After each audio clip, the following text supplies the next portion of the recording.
আপনি এখনই ভাই সতর্ক হন, দয়া করে ভাই, ইহকাল পরকাল সব শেষ হয়ে যাবে। দয়া করে ভাই আল্লাহকে রাজি খুশির জন্য, আল্লাহকে খুশি করার জন্য গোপন গুনাহ ছেড়ে দিয়ে গোপন ইবাদত করেন।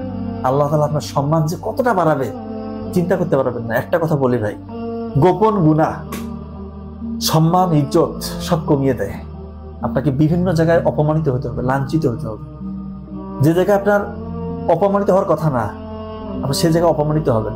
তখন মনে করবে যে কি কারণে এটা হলো, তার পিছনে কারণ হচ্ছে যে গোপন গুনাহ। এবং দেখবেন আপনার যে রিজক, বরকত, রহমত আল্লাহ তাআলা দিয়েছিল সব উঠাই নেবে। এবং এমন ভয়ঙ্কর রোগ আপনার হতে পারে, আল্লাহ মাফ করুক, এমন ভয়ঙ্কর রোগ যেটা আপনার বংশে কারো হয়নি।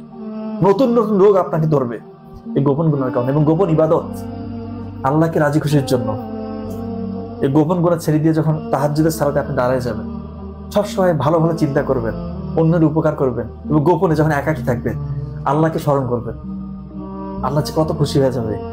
আপনার যে জায়গায় থাকার কথা না সে জায়গায় আল্লাহ আপনাকে দেখবেন যে বসাই দিচ্ছে। আপনি তখন ভাববেন যে আসলে আমি কি এতটা যোগ্য, আজকে আমাকে আল্লাহ এত সম্মান দিল, এই জায়গায় আমি কেন? কারণ আপনি গোপন গুনাহ না করে গোপন ইবাদত করেছেন। আল্লাহ তাআলা খুশি হয়ে গিয়েছে। আল্লাহ তাআলা আপনার ইহকালেও সম্মান দিবে ইনশাআল্লাহ। আল্লাহ চাহে তো পরকালেও আপনাকে অনেক দিন বাড়িয়ে দিবে।